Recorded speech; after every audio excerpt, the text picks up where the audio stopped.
Virgilio Soberanis, Roberto Oropesa e Iliana Rodríguez están en Núcleo Comunicación del Sureste para comentar las noticias como debe ser, al tú por tú, en Radio Fórmula Campeche. ¡Iniciamos! Muy buenos días a nuestros radioescuchas que nos sintonizan a través de Radio Fórmula en el 97.3 de FM como cada miércoles en Al Tú por Tú, también a través de las redes sociales en la página de Núcleo Comunicación del Sureste, NCS Campeche en Facebook, ahí estamos completamente en vivo. Le da los buenos días Roberto Oropesa y mi compañera Iliana Rodríguez Tejero. Muy buenos días. Buenos días y buenos días al auditorio. Iliana, ya tenemos en la línea a Jorge Buendía de Buendía y Márquez, la encuestadora. Muy buenos días, Jorge. Muy buenos días a la audiencia. Oye, para que nos comentes a unos días del primer informe de la Presidenta de la República, ya hicieron ustedes una medición muy amplia de cómo está la aprobación de la Presidenta y de su gobierno también. ¿Qué nos puedes comentar? Mira, es una encuesta nacional en vivienda y lo que intentamos aquí es hacer un balance general del primer año de gobierno de la Presidenta Sheinbaum. Y los datos que nos arroja la encuesta es un alto nivel de aprobación, 70% aprueba su gestión al frente de la administración, al frente del gobierno mexicano. Este número es muy parecido a los niveles de aprobación que obtuvo al iniciar su gobierno. En aquel entonces obtuvo 74% y tiene 70%, está dentro de los márgenes de error de la encuesta. Entonces, esto es una señal de estabilidad, pero más allá de la tendencia, lo que creo que es más importante enfatizar es el nivel. Es un porcentaje muy, muy alto. Si lo comparamos con otras administraciones, tiene un porcentaje muy por encima de lo que recibieron presidentes como Felipe Calderón, como Fox, como Peña Nieto, incluso en su momento al primer año de gobierno, y hasta cierto punto es comparable a los porcentajes que obtuvo Andrés Manuel López Obrador en su primer año de gobierno. Pero este es, quizá me atrevería a decir, es la mandataria que tiene los niveles de aprobación más altos al llegar a su primer informe de gobierno. Entonces, son muy, muy buenos números. ¿Qué explican estos números? Te diría que hay dos factores importantes. Uno es la identidad partidista, es decir, la base de Morena, que respalda abrumadoramente su gestión, 9 de cada 10 así lo hacen, y tiene, obviamente, Morena un amplio apoyo ciudadano. Este es un primer elemento. El segundo elemento es la continuación y expansión de los programas sociales, que hoy día 1 de cada 2 mexicanos nos dice que es lo mejor que ha hecho la actual administración. Entonces, la base partidista y los programas sociales son los dos elementos que creo ayudan a explicar mucho mejor por qué está tan alta la aprobación de la presidenta Sheinbaum. Hay otros factores que, por llamarlo así, son inéditos, que es la primera vez que los vemos o que registramos en la opinión pública, que es la relación con Estados Unidos. El gobierno del presidente Trump, pues precisamente con la sacudida al tablero internacional, pues ha hecho que los mexicanos prestemos particular atención a la relación con Estados Unidos, y aquí pues es el segundo elemento que a ojos de los entrevistados explica o es uno de los activos de esta administración, ¿no? Está bien valorada la conducción de la relación diplomática con Donald Trump. Así es. Muy bien. Me llama la atención también, Jorge, mencionas el humor público, ¿no? Que se ve un país, dices, mayormente optimista, pero con matices. ¿Cuáles son esos matices del humor público?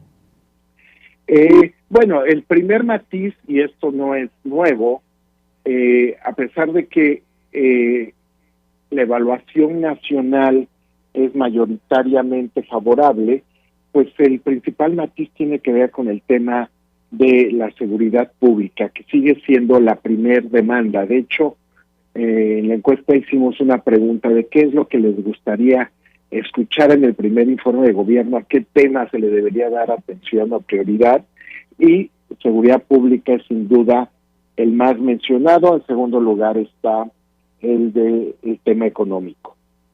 Ahora, hay que resaltar que otro de los matices es precisamente cómo se percibe el rumbo del país y cómo se percibe el rumbo del estado donde vive cada uno de nuestros entrevistados. Y aquí sí vemos ya una divergencia importante, que la población percibe que el rumbo del país es mucho mejor que el rumbo del estado en el que están viviendo. Hay una disociación entre lo local y lo nacional. Sí, porque dices, veo los numeritos de la encuesta, dice 46% opina que su estado va por buen rumbo, que el estado va por buen rumbo, 10% se declara neutral y 42% cree que va por mal rumbo. O sea, en los estados ahí ya está el principal, ¿no? Digamos, matiz de esto. Le va a hacer una pregunta a mi compañera Ileana Rodríguez Tejero. Jorge, adelante, Ileana. Gracias. Buenos días, Jorge.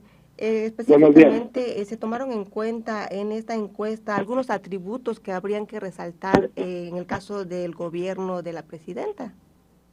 ¿Y cuáles serían los atributos? Bueno, la manera en que abordamos esto lo podemos abordar de distintas formas. En esta ocasión, en la encuesta, lo buscamos abordar precisamente a través de lo mejor que ha hecho la administración y qué es lo peor. Aquí, como mencionaba yo, pues el tema de programas sociales, relaciones con Estados Unidos, son los dos atributos, digamos, de gobierno o áreas de gobierno que resultan mejor evaluadas. Esta fue la manera en que lo abordamos en esta ocasión. A veces lo hacemos preguntando específicamente de la evaluación de cada una de las diferentes áreas de gobierno, y ahí siempre nos sale que las áreas mejor evaluadas son las de educación e increíblemente también salud, a pesar de todos los comentarios en torno a la escasez de medicamentos, pero son las áreas que se evalúan más favorablemente para la población. Y como mencionaba, pues las áreas donde hay más críticas son las que tienen que ver con la economía y con la seguridad. ¿Alguna evaluación en el caso del liderazgo? ¿Qué porcentajes ha alcanzado la mandataria en ese aspecto? Bueno, sí, en diversas mediciones que hemos hecho, los porcentajes que evalúan favorablemente estos atributos están alrededor del 60%. Realmente se han mantenido estables a lo largo de este primer año de gobierno, y eso creo que es importante destacarlo, porque no solamente es la gestión, sino también, pues por llamarlo así, atributos personales, características individuales de Claudia Sheinbaum, que también son evaluados favorablemente.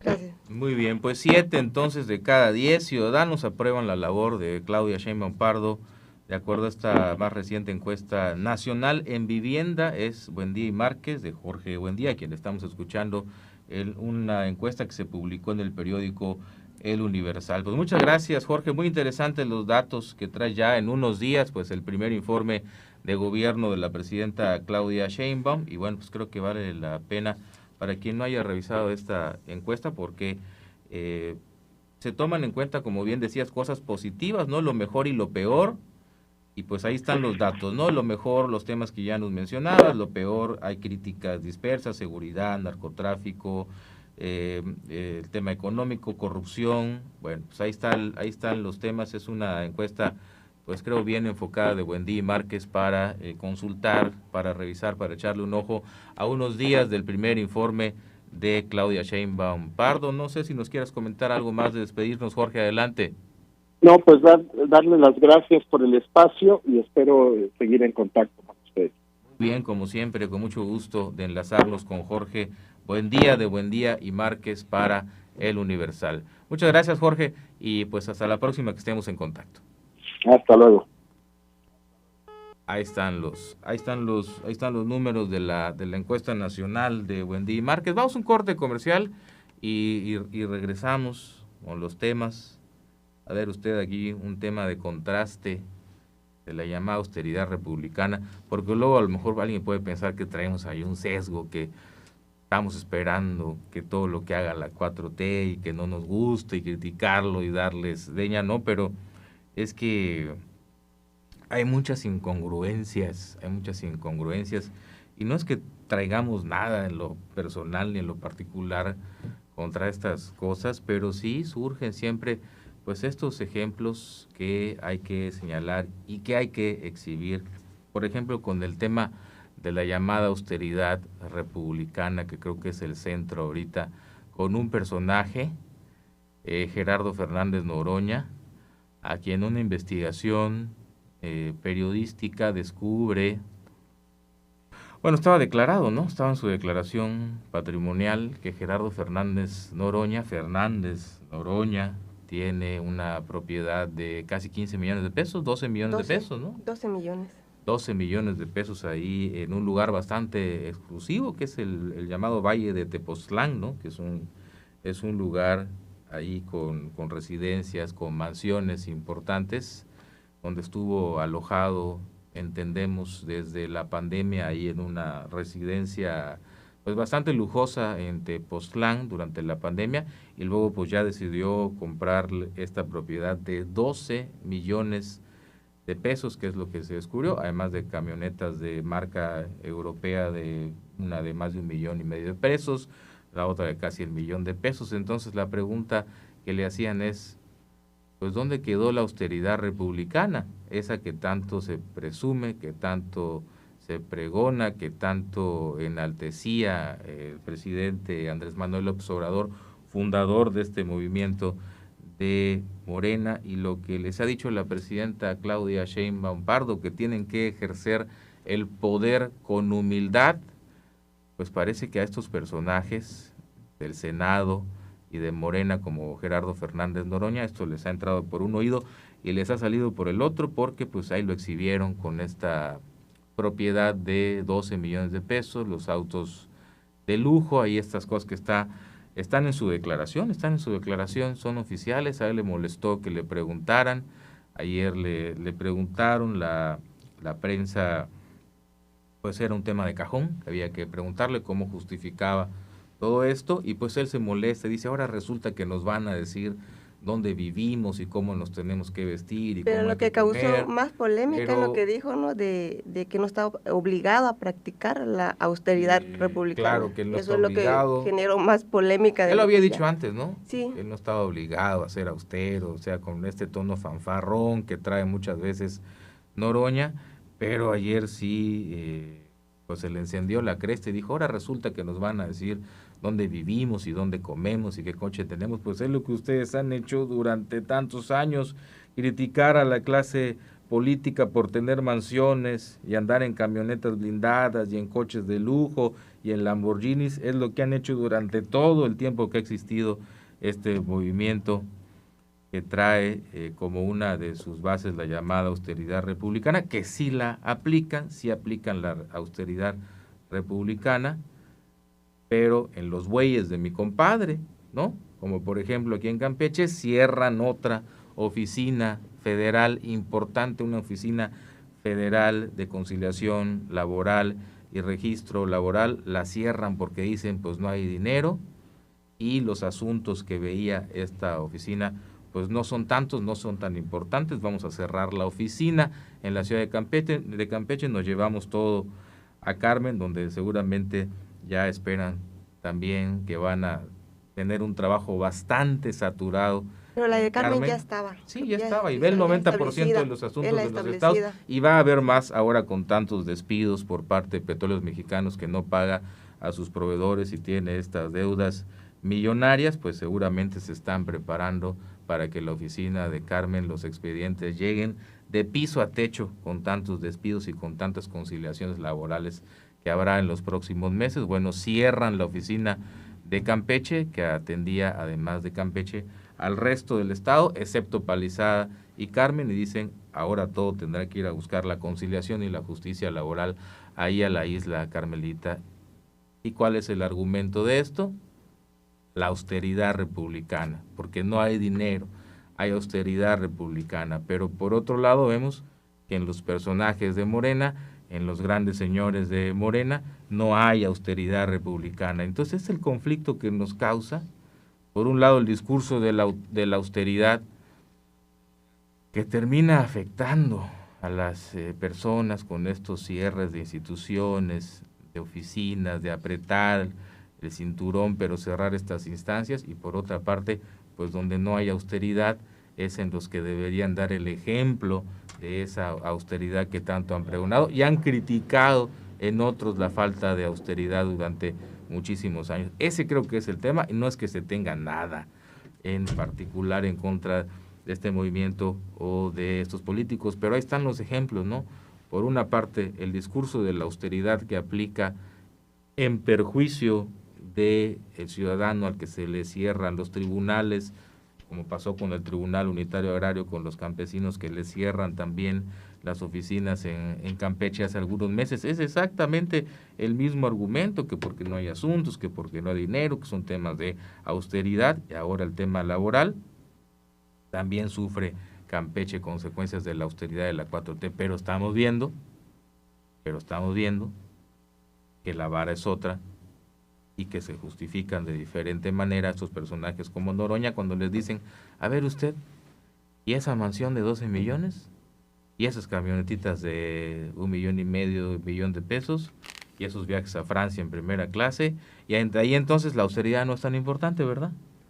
Ahí sí disculpamos el tema de la austeridad, no así para cuando se toman decisiones, además centrales desde la Ciudad de México, desconociendo muchas veces las realidades que tienen los ciudadanos en los estados, como es el caso de Campeche, que otra vez le cae el castigo de cierre de oficinas federales. Pero vamos a una pausa comercial y regresamos. Saludamos al licenciado Virgilio Soberanis. Buen día. Ya está con nosotros en Al Tú por Tú. Buen día, Roberto. Buen día, Leonid. Ya escuchó la encuesta. Sí, buen día, que va rumbo al primer informe de gobierno de la presidenta Sheinbaum, pues no sorprende, ¿no?, que traiga todavía números algo altos. Es el primer informe, todavía parece que el desgaste no le está pegando tanto. Ha manejado bien ciertas cosas, las ha manejado bien. Creo que ahí el tema de seguridad ha dado buenos golpes con Omar García Harfuch, el secretario estelar del gabinete, y bueno, temas como los programas sociales, los apoyos, las becas, que siempre van a ser fuerte a este régimen de la 4T. Vamos a un corte ahora sí, y regresamos para hablar de dos caras de la austeridad republicana, dos caras diferentes. Una, la de justificar, pues que no tenemos por qué decirles, como a Noroña dice, dónde viven, qué compran, qué se ponen, qué ropa visten y qué comen. Y la otra, la guillotina de la austeridad para cerrar otra institución en Campeche. Vamos a una pausa, con esto volvemos. Tus opiniones alimentan la manifestación de las ideas. Participa con tus mensajes en el 981 13 8 11 42 o llama directo a cabina al 981 81 6 64 44. Regresamos.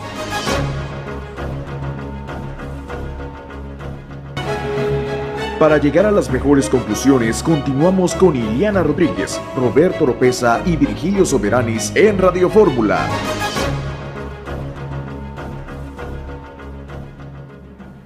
Ya regresamos. Bueno, el izquierdista que vive en el Valle de Tepoztlán en una casa de 12 millones de pesos, pues se revela que no es un político distinto, ¿no? Que tampoco es un político con cualidades excepcionales, como de repente tengo ahí algunos amigos que dicen que a Noroña le veían hechuras para algo más grande, para incluso llegar a ser un candidato importante en algún momento para Morena.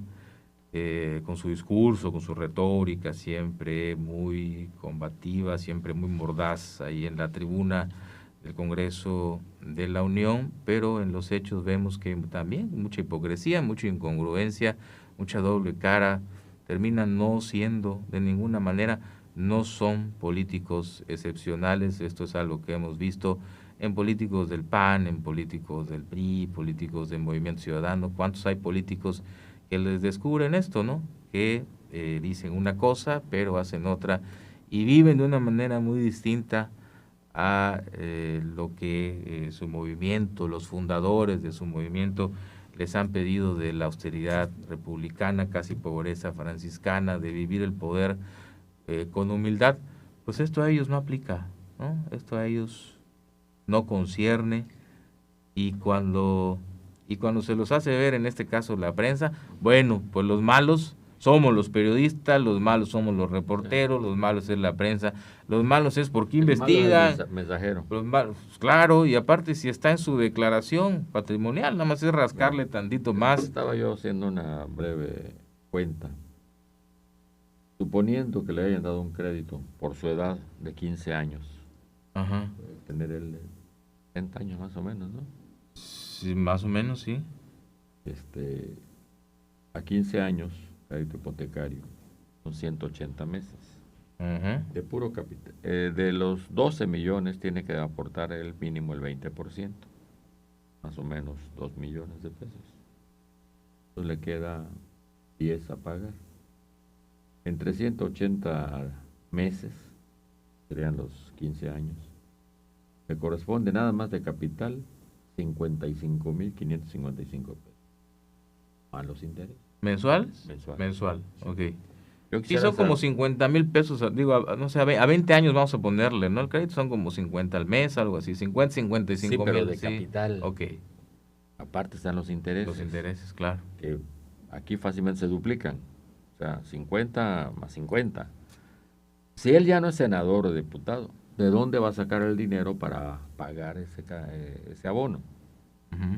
O sea, tiene que tener un ingreso fácil de 200,000 pesos mensuales. Sí. Él dice que del YouTube factura 180 mil pesos mensuales, de su cuenta de YouTube. Es lo que dice, que es lo que gana por sus vistas y sus seguidores en YouTube. O sea, que él, aparte de político, es un influencer de YouTube Bueno, y genera muchísimo está dinero bien, en vamos esas a cuentas de creérselo. YouTube, ¿no?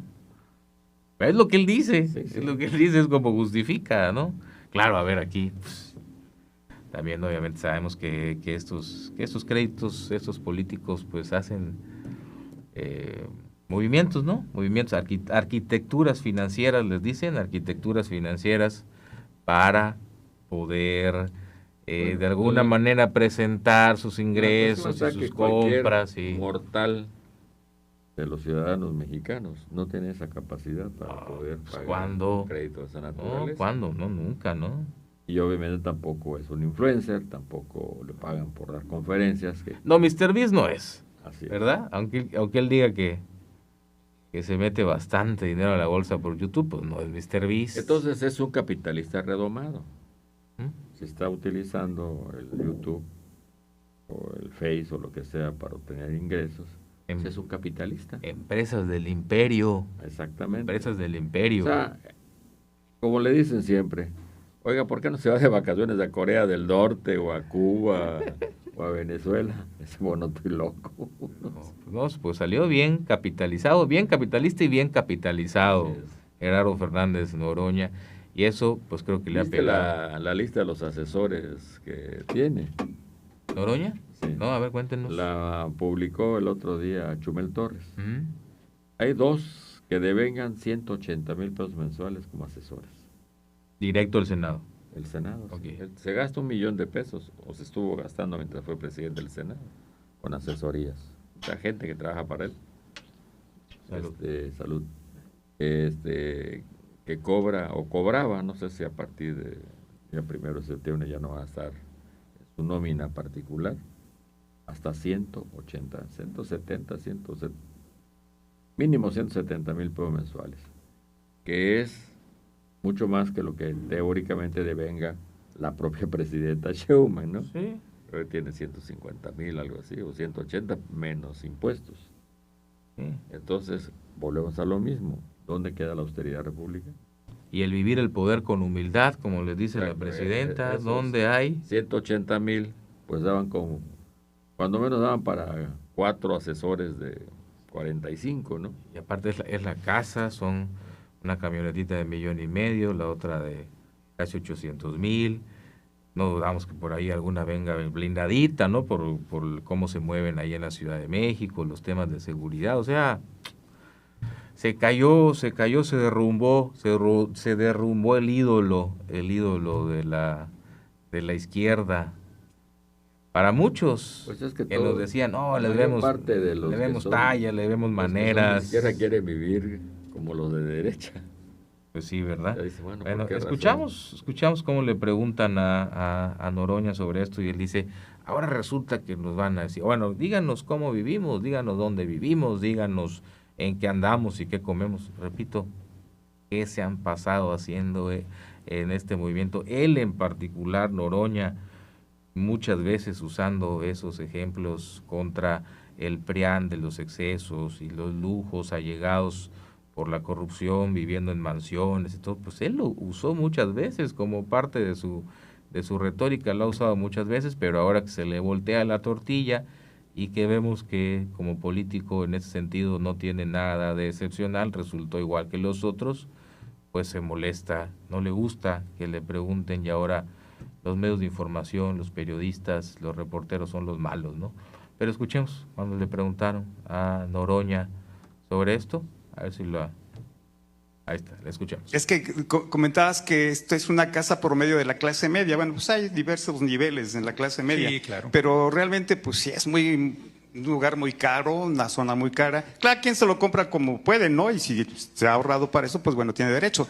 Pero lo que sí también llama la atención es que, por un lado, se defiende la austeridad republicana, día y noche se defiende eso, y bueno, vemos que atrás pues, hay una camioneta de más de 1,5 millones de pesos, o una casa de 12 millones. Díganos qué debemos, en dónde debemos vivir. Díganos qué vehículo tenemos derecho a usar. Díganos en qué lugar tenemos derecho a comer. Díganos qué ropa tenemos derecho a usar. Pero es el mensaje, ¿no?, que se está dando diario, hablando de la austeridad republicana. Yo insisto. Y bueno, resulta que pues atrás no hay realmente una austeridad republicana. A ver. Hay una vida, digamos, un tanto de lujo, porque pues una camioneta de superlujo. De superlujo. Exacto. Es un exceso. ¿Cómo 3 veces al día? De No. superlujo.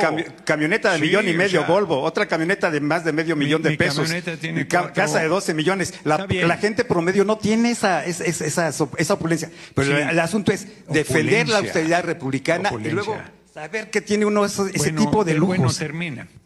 Termino, ya, se acabó. O sea, no, eso es lo que quería decir. Esa incongruencia es la que muchos con esa incongruencia ¿Cuánto dinero tiene tu patrón? ¿Cuántos miles de millones de dólares tiene tu patrón? Mira. ¿Y te parece? No, ya terminaste. Yo dijiste que ya habías terminado. No, pero estoy respondiendo a lo que me estás diciendo. No, pero todavía no es que termino ese señor es empresario.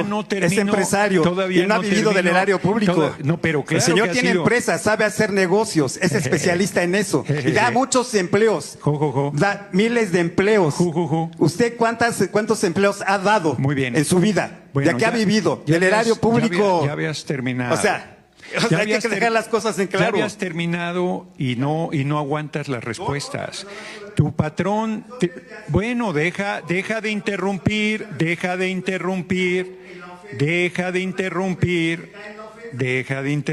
porque estoy contestando, pero si quieres seguir hablando, pues habla hasta que quieras. Tu patrón tiene miles de millones de dólares. Bueno, a ver, pero yo estoy respondiendo. Tu patrón tiene miles de millones de dólares. Bueno, deja de interrumpirme, porque si no, no tiene sentido. Bueno, esa es mi respuesta. A ti te puede parecer que no tiene sentido, yo la estoy dando. Bueno, deja de interrumpir, porque yo te escuché y me volviste a interrumpir y te volví a escuchar. Y me parece que la gente que se respeta a sí misma, por lo menos sabe escuchar, aunque no comparta lo que está diciendo otra persona. Yo he escuchado toda tu maledicencia, sin interrumpirte en términos generales. Por eso, bueno, esa es tu opinión, yo tengo la mía. Es que estoy contestando.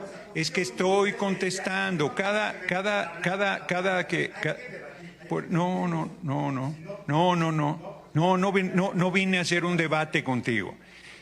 Tú cada que vienes poco. Bueno, déjame explicar mi respuesta. Cada que vienes a una rueda de prensa vienes a esto, a provocar, a descalificar, a faltar al respeto, bueno.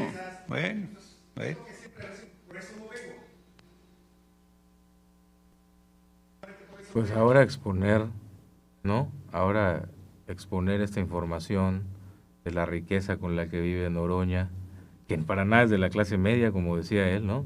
¿De dónde? ¿Qué clase media? Que nos diga. Aquí la clase media tenemos que pagar una casa de 500,000 pesos durante 30 años al Infonavit.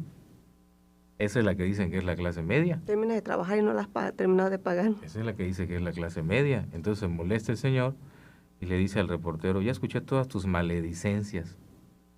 Ahora resulta que esto es una maldición, es una maledicencia. Y cuando le dicen, tu patrón, bueno, mi patrón es empresario, creo que era el de Azteca, ¿no? Salinas. Sí. Bueno, mi patrón es empresario, especialista en hacer negocios y tiene miles de millones de dólares. Sí, ¿y qué? Esa no es una respuesta a cómo un político, parte de un movimiento que tiene como bandera la austeridad, de repente se le descubren en 3 posesiones, una casa y 2 carros, casi 15 millones de pesos, ¿no? Ese es el tema de fondo. Pero no le cuadra a Noroña ni a todos los que han exhibido de este movimiento, le digo, pues no mostrando nada, absolutamente nada excepcional ni distinto a lo que ha habido en el pasado. Y que ellos mismos han criticado en el pasado, ¿no?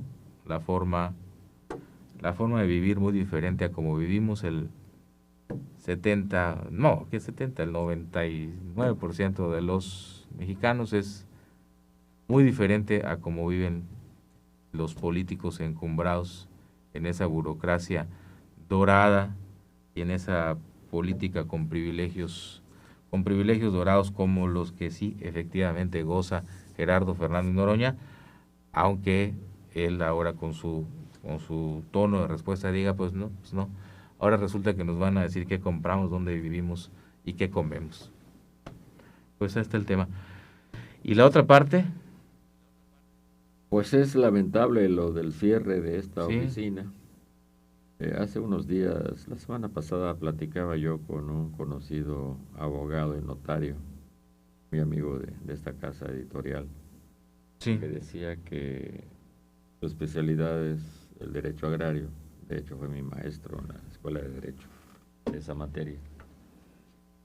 Pues que los abogados agraristas, vamos a decirle así, están pasando las de Caín, porque a veces les ponen el mismo día audiencias en las tres tribunales unitarios de la región. Sí, donde se repartieron los casos de Campeche, ¿no? Villahermosa, Mérida, ¿y cuál es el otro? Chetumal. De hecho, hay más asuntos agrarios en el estado de Campeche que en Yucatán. A tal grado que en un momento dado, cuando todavía existía el Departamento de Asuntos Agrarios y Colonización, que luego se convirtió en la Secretaría de la Reforma Agraria, iban a cerrar la delegación de Yucatán porque ya no había asuntos. O sea, no había tierras que repartir, ya se habían repartido todas, no existían los tribunales agrarios, como ahora, no había pleitos en ese aspecto, se resolvían en los juzgados de distrito, después se fueron creando sus tribunales especiales, pero la mayor parte de los casos se producían en Campeche y se siguen produciendo. ¿A dónde van los que llegan de invasores de terrenos nacionales? Son básicamente chiapanecos, por cierto, tabasqueños, veracruzanos, a Campeche. Llegan como sapos, se instalan y luego sácalos. Violan sus derechos humanos, son mexicanos, son ciudadanos mexicanos. Esas tierras que son propiedad de los mayitas del norte del estado, no las explotan, no las cuidan, no las trabajan. Así que yo por mis calzones me instalo, me apropio de 10,000 hectáreas y soy propietario. ¿Y ahora dónde vas a ir a pelear eso? Un campesino de Calquiní, de Ibalché, de Jopelché, no tiene recursos para movilizarse. Hasta estar haciendo viajes a Yucatán, estar haciendo viajes a Quintana Roo. Lo mismo que un campesino de Calakmul, resulta oneroso estarse moviendo a Chetumal, porque va por un solo asunto. Uh-huh. Si viene a la ciudad capital del estado de Campeche, pues viene a ver varios asuntos, ¿verdad? Aprovecha para ir a ver el asunto agrario, para ver algunos asuntos de agua potable, el Tren Maya, etcétera. Y si no tiene dinero, pues acude al gobierno del estado, que hay unas dependencias que lo refaccionan, que les pagan el boleto de retorno en autobús, que les dan vales para que vayan a un restaurante modesto a hacer sus alimentos. Pero no se los van a dar en Quintana Roo, porque no son ciudadanos quintanarroenses, ni mucho menos se los van a dar en Yucatán o en Tabasco. Entonces, claro, eso es discriminación hacia el Estado. Al Estado que más dinero le ha proporcionado a este país, porque todo lo que ha salido de petróleo, nosotros hemos recibido migajas. Pero no solamente hemos recibido migajas, sino que aparte destruyeron la principal empresa que tenía la entidad, que era la pesca del camarón. Entre López Portillo, López Portillo por un lado impulsa el petróleo, Jorge Díaz Serrano, y por otro lado incauta, expropia, estatiza la industria camaronera y se las entrega a las cooperativas que no tenían capacidad administrativa, que eran muy buenos pescando pero muy malos administrando, y en 5 años una debacle total en ambos litorales. Además, la legislación de las cooperativas en México es un desastre, ¿verdad? Total. Es un desastre total la ley de cooperativas. Entonces, terminando el comentario, sí. Campeche siempre ha sido el patito feo de la región. Quintana Roo no existía hasta que Luis Echeverría decide crearlo como estado y decide hacer negocios creando Cancún y luego la Riviera Maya. Y se vuelca todo el dinero del petróleo para Quintana Roo. ¿Y los campechanos qué hacemos? Emigramos a Quintana Roo. Uh-huh. Como no tienen capacidad de ellos tener gente preparada, venían a buscar aquí a los muchachos para llevárselos, por ejemplo, al Instituto Campechano, a los que estudiaban gastronomía, hotelería y turismo, etcétera. Como estaban terminando, ya tenían trabajo allá en Cancún, se iban para allá y cuando regresaban, nunca. Traídos por la falsa imagen de prosperidad y demás. Pues sí, de cada 1,000, 5 prosperaban, los otros 995 pasaban muchas veces a engrosar las filas de los desempleados o la delincuencia. Sí. Vemos que el dinero pasa para Yucatán. No tienen agua y ya están haciendo otra planta cervecera en Mérida. Aquí hay agua y no ves a ninguna empresa nacional que venga a instalarse en ese aspecto, ¿no? Una cervecería, una refresquera, las que habían acá se las llevaron a Yucatán, nos desaparecieron.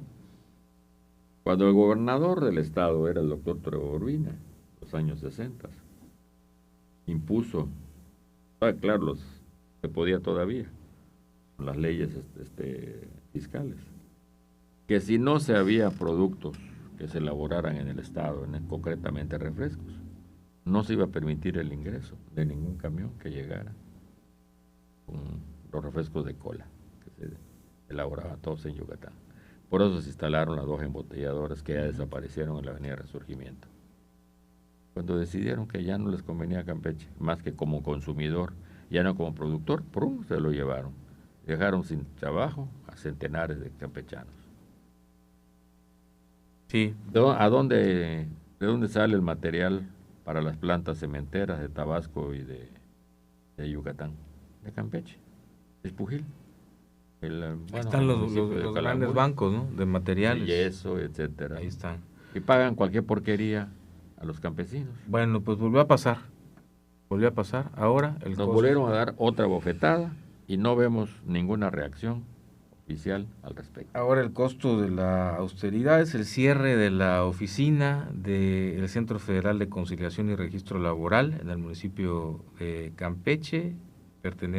Es un descentralizado de la Secretaría del Trabajo y Previsión social debe resolver conflictos laborales de índole federal prejudicialmente, ¿verdad? Antes de llegar a juicio.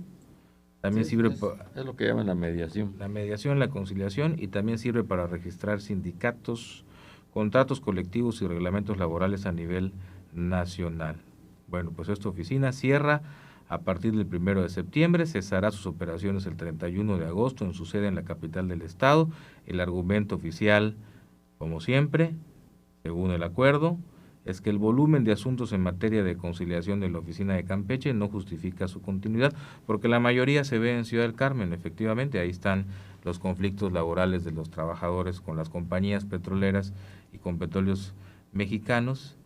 Y bueno, pues dice esta ley de austeridad republicana, decidió que los servicios de conciliación prejudicial que atendía la oficina de Campeche, que abarcaba además de Campeche todo el resto del estado excepto Palizada y Carmen, pues todos se van a concentrar ahora en Ciudad del Carmen a partir del 1 de septiembre, que se va a saturar todavía más lo de Ciudad del Carmen. Ahorita platicamos en el noticiero con los compañeros Julio, que a lo mejor ese es el lado B de esta decisión, que saben que en Ciudad del Carmen se les viene una ola de asuntos, como ya están incrementándose desde hace meses, una ola de asuntos y juicios laborales y de temas estos seguramente también de conciliación laboral federal, por la cantidad de gente que ha perdido sus trabajos, despedidos, corridos injustificadamente por la crisis económica provocada por la falta de trabajo, de pago a los proveedores de Pemex.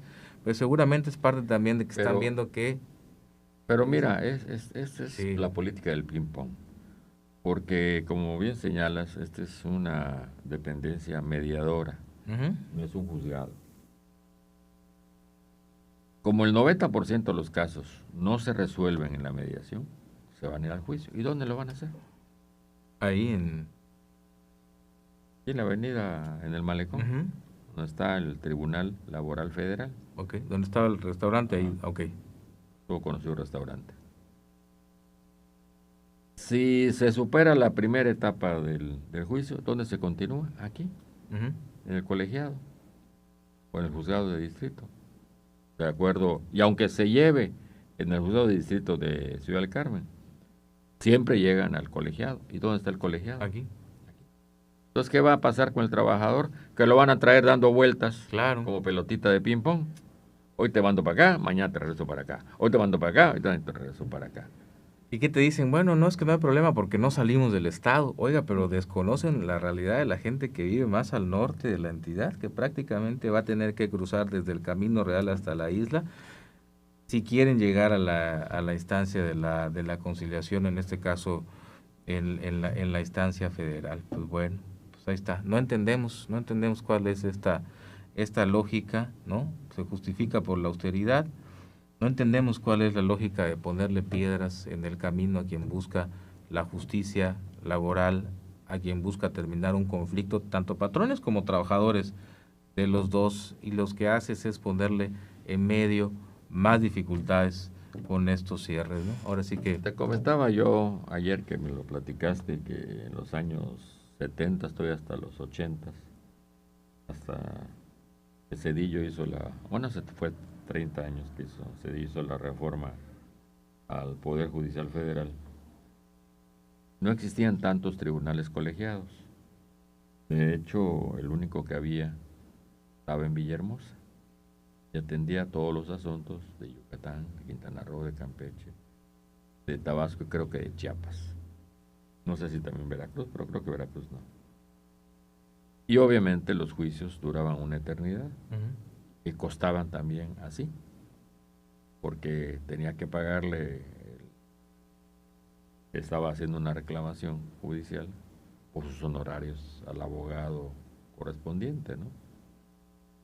Más los viáticos. Y los asuntos pues tardaban una eternidad. La carga de trabajo era inmensa. Después se descentraliza el Poder Judicial Federal y se comienzan a crear tribunales colegiados en cada estado. Que por cierto, para variar, Campeche y Colima y Baja California Sur fueron los últimos, con el argumento de su poca población, etcétera.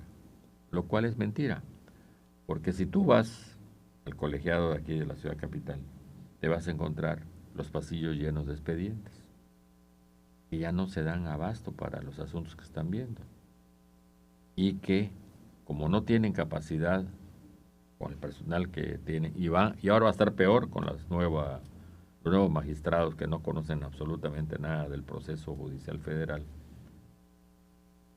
los mandan a Zacatecas o a otras entidades para que se resuelvan. O sea, un asunto que tú puedes saber en Campeche. Porque ahí hay menos carga, menos ¿no? carga de trabajo, ¿no? Uh-huh. Comienzan a hacer esos tribunales, vamos a decir, emergentes, ¿no? Comienzan a trabajar. En Yucatán, para variar, le dan prioridad, mientras que aquí hay un solo colegiado, en Yucatán hay 5. Y durante mucho tiempo los asuntos de Campeche se atendían en Mérida. Tú te necesitabas ver una apelación, te tenías que ir a Mérida al unitario correspondiente y después si era asunto federal o directo al colegiado. Cancún ya también tiene 3. No sé si hay en Chetumal, ahí sí lo desconozco, pero sí en Cancún sí. Y Villahermosa también tiene varios. ¿Y aquí? 1. Uno nada más. Se había autorizado el segundo, vino la austeridad también y no se instaló el segundo. Y el colegiado de acá está con una carga de trabajo espantosa, Bueno, que no se da abasto, pero no hay recursos para crear un nuevo tribunal que resuelva todas esas situaciones. Y los paganos pues son los quejosos, los ciudadanos de a pie. Seguimos entonces. Los que no son Noroñas. Seguimos, los que no somos Noroñas, seguimos ahora sí pagando la austeridad, los efectos de la austeridad en este sentido, ¿no? Porque pues todo lo argumentan, todo lo basan, todo lo justifican con esa ley de austeridad, y al final de cuentas esta es la realidad. La realidad es otra, que es algo que sí en algún momento se va a requerir y puede aliviar la situación tanto de trabajadores como patrones. Y Leanita, pues para cerrar el tema. Sí, y yo pienso que más que una bofetada, como dijo el licenciado, para la clase trabajadora, es como que un golpe bajo, ¿no? Es como que truncar la decisión del trabajador de seguir luchando por sus derechos laborales. En el momento que un trabajador acude a uno de los juzgados laborales o cualquier situación para litigar sobre su situación laboral. ¿No? Ajá. Esta es la instancia previa al juzgado. Ajá, pero independientemente de eso, no es como que una piedrita en el camino, como tú dices, Totalmente. para los derechos laborales Totalmente. de los trabajadores. Y es como que también cerrarles la puerta o para que ellos desistan de seguir en esa intención de conciliar o de buscar un acuerdo con el patrón o de picar para que se cumplan o se respeten sus derechos laborales, ¿no? Complicarle más la situación, hacerle que genere gastos el traslado para moverse de la capital a la Ciudad del Carmen, aunque está cerca, es un gasto en autobús, es un gasto también en alojamiento, en alimentación. Pues cerca son en medio de transporte público 3 horas, ¿no? Cerca, Sí. ni tan cerca, 4 horas. Dentro del estado, pero... El que tenga carro, pues sí llegará más rápido, pero la que mayoría no. que no lo tiene es un desgaste. Es un desgaste, pero bueno, ellos te dicen, no, es que está dentro del estado, no tienes ningún problema. Pero no es así, ¿no? Pero bueno, la austeridad... Con el TUA igual sucedió lo mismo, ¿no? Le genera gastos igual a los campesinos, a los productores, y es un problema que hasta ahorita, a pesar de que ellos están insistiendo en que se regrese la sede a Campeche, pues hasta ahorita no han tenido una respuesta cerraron carreteras, hicieron de todo positiva. y no ha habido marcha atrás en ese A sentido. propósito de cierre de carreteras, ayer ya viste cómo terminó la toma del puente de Zacatal. Sí, ¿No te con viste? gases lacrimógenos, disparándole gases lacrimógenos a los taxistas, la policía municipal, ¿no? Policía De Carmen, Municipal, sí. pegándoles con los gases, con las granadas lacrimógenas, ¿no? Ujú. Con eso les tiraban. Eso me llamó la atención, ¿no? Porque no era como para dispersarlos, que lo avientas así al aire, ¿no? Para que el humo Generalmente los buscan que haya afecte. una Sí, elipsis. Acá era directo. Aquí era directo. Vimos los videos, aquí era así como disparo directo Sí, a los tuvieron que suerte estaban. de no matar a alguno. Sí, Porque si esto le pega en la cara a alguien, ahí qué murió. bruto. Y luego había gente ahí celebrando, al presidente municipal celebrando lo de que aquí no vamos a tolerar, y no, pero pero el uso correcto de la fuerza, ¿dónde quedó, no? El uso correcto de estos medios, una cosa es pues gasear para que se dispersen, para que se quiten del puente, y la otra es que llegaran estos rambos a tirarles directamente con el lanzagranadas lacrimógenas a los cuando la taxistas, autoridad ¿no? recurre a esa situación, es que ya no hay canales de diálogo, que no hay operadores políticos. Porque eso se negocia, se platica, se busca la manera de solucionar. Pero acá fue, háblanle que ahí voy. Sí, sí, durísimo. Y luego se los llevaron, creo que a 3 se llevaron, ¿no? 2 o 3 se llevaron después de que les dieron sus granadazos lacrimógenos. Ahí veíamos imágenes también de cómo quedaron algunos de los que le pegaban en los brazos o en el abdomen. Pues sí te dejan las marcas, el impacto el impacto es contundente de estas. Sí, te digo, tuvieron suerte que no les dio en la cara algo. No, sí, lo acabas, ahí lo dejas, sí. Lamentable otra vez la actuación de la policía. En fin, estas son las cosas que tenemos. Y el que pretende ser candidato de Morena a la gubernatura del Estado está mostrando cómo sería su administración si llega al poder. Pues cero diálogo, ¿no?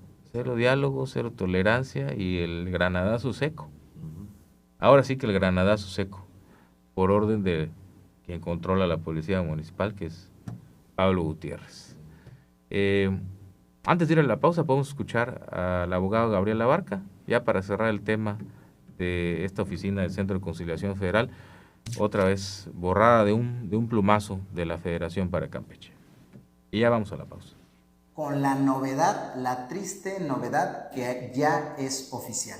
Ya no van a haber oficinas del Centro Federal de Registro y Conciliación en materia laboral en Campeche. Estas oficinas se trasladan a Ciudad del Carmen y todo lo que esto implicará para aquellos trabajadores que estén buscando acompañamiento y el acercamiento para llegar a algún arreglo conciliatorio contra alguna empresa, contra algún patrón, pues bueno, ya no podrán hacer estas conciliaciones aquí en Campeche, sino que tendrán que prever las nuevas metodologías y las nuevas dinámicas para que ellos puedan trasladarse o desde la vía remota tener conciliaciones. Todavía no se sabe bien cómo será la dinámica, pero bueno, ayer fueron los tribunales en materia agraria, hoy es el Centro de Conciliación Federal y bueno, sin duda esta materia que es de justicia cotidiana sufre un duro golpe porque aleja al trabajador, al ciudadano trabajador, lo aleja de una justicia pronta y expedita. Vamos a un corte, regresamos ya para despedirnos y leer algún mensaje que nos llegó a través de redes sociales. Dar una cita y poder... Continúa en Al Tú por Tú y síguenos en las redes sociales como NCS Noticias, en Facebook, Twitter e Instagram.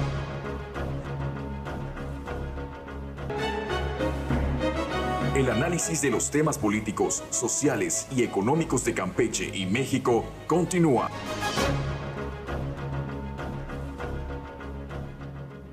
Leo un mensaje rapidito, dice Daniel Escobedo: este gobierno se instauró con la promesa de igualdad, justicia social y eliminación de privilegios de una élite. Sin embargo, los resultados prácticos de esta ideología han demostrado que su aplicación conduce a un régimen opresivo, economía ineficiente y una calidad de vida muy por debajo de lo esperado. Mientras la mayoría de la población vive con recursos extremadamente limitados, una minoría privilegiada compuesta por altos funcionarios del partido gozan de lujos inaccesibles para el resto. Pero esto hay que decirlo, también ha pasado siempre, ¿verdad? Aquí lo que decimos es que estos no son excepcionales y se demuestra con estos casos como los de Noroña que para nada son excepcionales. Y Pedro, nuestro amigo Pedro Sierra, le mandamos un saludo, que te está viendo, Ileanita, dice. Saludos para dice, te Pedro estoy Sierra. viendo, Ileanita, dice Pedro. Yo saludos, en tiempo que no lo veo. Invítale un café. Saludos para Pedro, a ver cuándo nos vemos. Está mandando el mensaje, invítale un café. Pues ahí está, ¿con qué nos despedimos? Esto que publicó la policía, la recomendación de la Comisión de Derechos Humanos, ¿no?, contra el jefe policiaco. El año pasado pues agredió a un reportero, conocido reportero Héctor Zavala, de la Fuente de Policía, durante las manifestaciones del conflicto policiaco. Ahí fue la agresión, la policía la Comisión de Derechos Humanos da esta resolución que la policía tiene que publicar durante 45 días en su página oficial, acatando o aceptando, ¿no?, esta recomendación contra el entonces director de Participación Ciudadana, Víctor Sánchez Ortiz, por violentar la libertad de expresión y dañar la propiedad al arrojar el celular del reportero durante estas protestas de la policía en mayo del año pasado. Nos decían que Víctor Sánchez Ortiz ya un año después ya no tiene este cargo de Participación Ciudadana, ahora es el titular de Asuntos Internos. O sea, aquí decía la columna, en una de esas lo ascienden, ¿no? Ya lo ascendieron. En una de esas lo ascienden, ya lo ascendieron. Ahora es el director de Asuntos Internos, que el director de Asuntos Internos de la policía, pues, él se va a sancionar a sí mismo. Él tiene la facultad de sancionarse a sí mismo, ¿no? Que le piden a la Comisión de Honor que finque responsabilidades, investigue, finque responsabilidades, lo manden a un curso de derechos humanos, de libertad de expresión. Él va a redactar todo eso para que él mismo sea el que haga las recomendaciones, ¿no? Pues eso es lo que nos dicen, que él ahora es que pero Grullo se quedaría chiquito. Bueno, pues ahí está. Eso lo dio a conocer ayer la Comisión de Derechos Humanos. Realmente no hay nada, ninguna sanción contundente, ningún castigo. Solo la recomendación. Ahí seguirá, ¿no? Ahí seguirá el funcionario. Se quejó de dos cosas. Quiere que se disculpen públicamente con él porque la recomendación, porque la Comisión de Derechos Humanos no sanciona a nadie, no tiene dientes en ese aspecto. Que se disculpen por la agresión, obviamente que le devuelvan su instrumento de trabajo nuevo, no la vayan a dar, que se destruyó es que sí se lo aventó esa vez, sí. Ahí estaban las imágenes. Y que la fiscalía deje de hacerse pata y que le dé celeridad a la denuncia que puso, porque él presentó una denuncia por agresión y robo y demás. Y como de costumbre, en la fiscalía, ya sabes, todo lo que cae misteriosamente desaparece en esa túnel que tienen allá del tiempo al cual se van los expedientes. Bucle. Y dejas tú de saber qué sucedió. Gargantúa. ¿Qué sucedió? No lo sabes. Por ejemplo, ¿qué ha sucedido con el que lesionó gravemente a Yamile y a su pareja? ¿Cómo no? También ya. Nadie sabe. Más de un año de eso. ¿Sí? ¿Qué pasó con el tipo este? ¿Fue sentenciado a cuántos años de prisión? Nadie sabe. Un poco ya ha tocado el tema después de lo sucedido. Pues es que ahí está toda la denuncia, ¿no? Sí. Se debe procurar, etcétera. Claro, se debe procurar la justicia si fue un caso además de alto impacto y como relevante, ¿no? Un montón. Que comienzas a revisar tus notas periodísticas y te digo, mira aquel asunto. Los demás. Bueno, ahí están los 3 levantados en la región de Aguacatal, los del rancho, en este conflicto familiar que hay, que ya costó la vida trágicamente de una mujer en un feminicidio. Y sigue la cola de esto, hay 3 personas desaparecidas, no localizadas, presuntamente vinculadas con la información de este feminicidio, ¿no? El conflicto ya de sangre entre esa familia. Pero bueno, eso es lo que da a conocer Capuletos y la otra familia de Verona, ¿no? De Romeo y Julieta. Romeo y Julieta, así está. Bueno, eso fue lo que dio a conocer la policía. Hay pendientes, por supuesto. La Comisión de Derechos Humanos tiene pendiente dar a conocer su resolución y su recomendación sobre el operativo fallido en Cobén, que prometió su presidenta que lo iba a dar a conocer hace varios meses. Y la operación, y el operativo que hubo en Ciudad del Carmen, encontraron drogas y demás. ¿Y qué sucedió? ¿En qué paró el responsable del penal? No, sí lo destituyeron, eso me dijo acá la secretaria de Gobierno. Pero en el de Cobén, la presidenta de la comisión, hace largos meses que prometió que se iba a dar a conocer. Bueno, ya salió del reportero. Lo destituyeron, pero también tenía responsabilidades penales. Y seguía la investigación, claro. ¿Qué paró? Sí. No sabemos. Los que lo están investigando, bueno, eso nos dijo acá la secretaria, que sigue el proceso por esa parte. Pero bueno, tiene pendientes la Comisión de Derechos Humanos. Seguimos esperando esa recomendación, esa resolución. y esperemos que sea mejor que esta del reportero, porque pues no actualizan, ¿no? El señor que tenía un cargo en esa época ya tiene otro y estaría directamente vinculado con las recomendaciones o las sanciones que podrían imponérsele, pero hoy él tiene una posición que le permite pues tener mano de lo que ocurra ahí en asuntos internos. Así están las cosas. ¿Algo para cerrar, Ileana? Sí, habría que aplaudir en este caso a la CODECAM que sí dio respuesta a la solicitud o a la queja que hizo nuestro compañero. Otras veces la CODECAM no resuelve un caso o no da vialidad a alguna denuncia, una solicitud. Más de un año y después, en este caso pero pues bueno. dio respuesta, ¿no? En ese caso pues digo yo habría que Para aplaudir. cerrar este tema policiaco, es inverosímil que asalten una plataforma petrolera y salgan desde Los Bocas, ¿verdad? En Paraíso. En Paraíso. Pero Paraíso está pegado a Dos Bocas. Sí. Ahí los agarraron. Ahí los detuvieron, ¿no? Salgan Sí. desde Tabasco para venir a las plataformas petroleras de Campeche, robar y regresarse como Juan por su casa. Sí. Y la Secretaría de Marina, bien, gracias, ¿no? Que por cierto, Pemex dijo que se robaron 50 equipos de Sí, respiración nada más aparecieron autónoma, 30. nada más aparecieron 30. Les dio chance de vender 20 en esta red y en este mercado negro que traen de esos equipos que valen miles de pesos. Luego se lo vuelven a vender a Pemex. Y luego lo vuelve a comprar alguna empresa para Pemex. No lo dude. Bueno, muchísimas gracias, licenciado Virgilio. Gracias, Ileana. Mario. Gracias a quienes nos sintonizaron a través de Radio Fórmula en el 97.3 de FM y a través de las redes sociales de NCS Campeche en Facebook, también en vivo. Hasta la próxima semana en otro Al Tú por Tú. El próximo miércoles a las 8 de la mañana por Radio Fórmula regresarán Roberto Oropesa, Ileana Rodríguez y Virgilio Soberanis. Al Tú por Tú en el 97.3 FM, Núcleo Comunicación del Sureste.